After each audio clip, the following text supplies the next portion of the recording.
Ketua Umum PSSI, Erick Thohir memberikan pengakuan mengejutkan soal dunia perwasitan di Indonesia. Di era kepengurusannya, Erick Thohir mengangkat dirinya sendiri sebagai Ketua Komite Wasit. Erick Thohir saat itu ingin bersih-bersih sepak bola Indonesia dari praktik kotor. Maka dari itu dia langsung merangkap jabatan sebagai Ketua Komite Wasit. Karena itu yang akan kembali menjatuhkan tadi mimpi-mimpi anak-anak muda Indonesia yang di bawah, ujar Erick Thohir pada Sabtu, 12 Juli 2025 di Super Soccer Arena, Kudus. Yang punya mimpi gitu melihat, kok sepak bolanya kisruh, kok sepak bolanya korupsi, padahal lagi ditoto, ditata, lagi dibangun, gitu loh. Kenapa saya jadi komite wasit? Ya, siapa yang berani nyogok saya?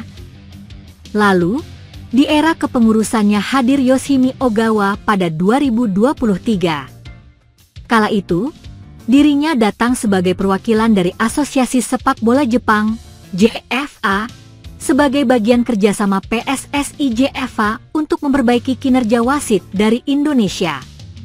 Lalu, pada 2024, dirinya 100% bekerja untuk PSSI untuk memperbaiki dunia perwasitan. Dirinya lalu diangkat menjadi Wakil Ketua Komite Wasit PSSI. Namun, Erick Thohir dipastikan tidak bisa menjadi Ketua Komite Wasit PSSI.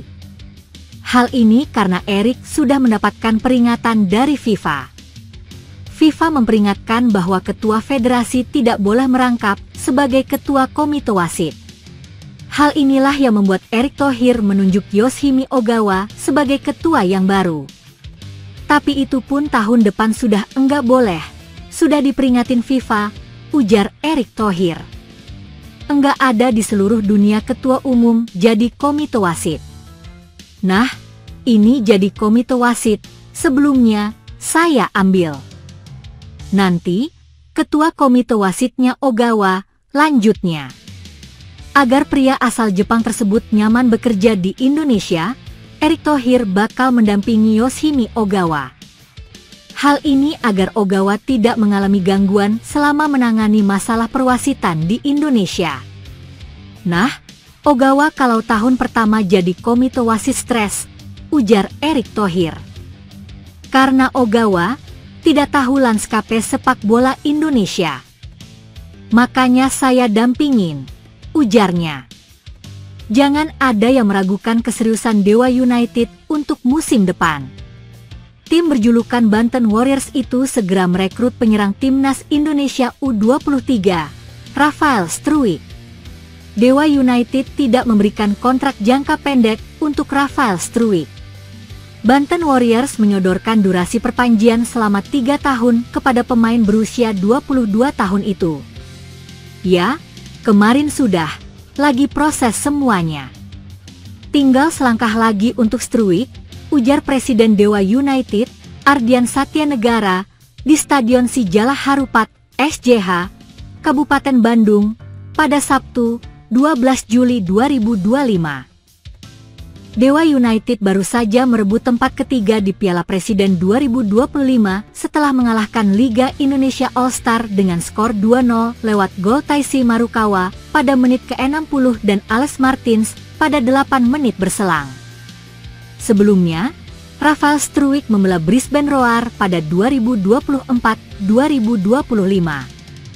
Namun, ia hanya bertahan selama semusim bersama klub kasta teratas Liga Australia itu. Sempat mendapatkan jam terbang yang rutin pada awal musim Liga Australia, Struijk tiba-tiba kehilangan tempatnya. Dia bahkan tidak bermain dalam 8 pertandingan terakhir Brisbane Roar. Total, Struijk hanya mencatatkan 10 penampilan bersama Brisbane Roar di Liga Australia, dengan perolehan sebiji gol dalam 239 menit di lapangan. Ardian mengungkapkan alasan pihaknya memboyong Rafael Struijk. Pelatih Dewa United, Jan Olderyekerin, disebut memainkan peran besar untuk meyakinkan pesepak bola kelahiran Leidschendam, Belanda, pada 27 Maret 2003. Selain itu, Dewa United juga memproyeksikan Struijk untuk menjadi pemain U23 yang bakal bermain sebagai starter selama 45 menit sesuai dengan regulasi Super League 2025-2026. Alasan mendatangkan Struijk, pertama, dia pemain muda berbakat, masuk juga ke regulasi pemain U23 untuk Super League musim depan, ucap Ardian. Selebihnya, coach percaya dia mempunyai potensi untuk menjadi pemain yang hebat, ungkap Ardian.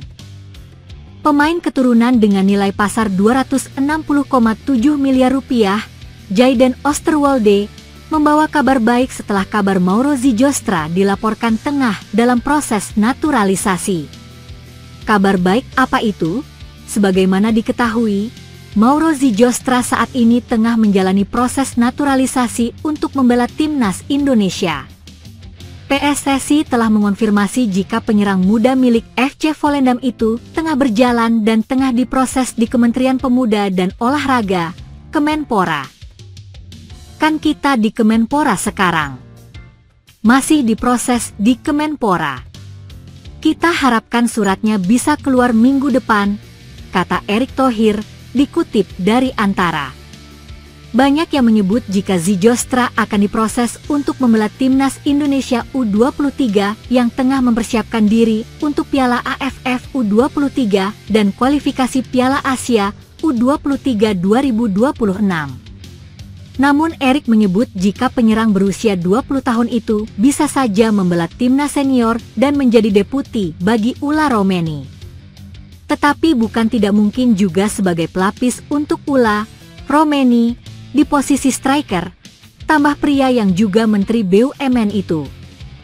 Kabar ini pun menjadi kabar bahagia bagi pendukung timnas Indonesia yang ingin memiliki striker tajam dan andal dalam mencetak gol.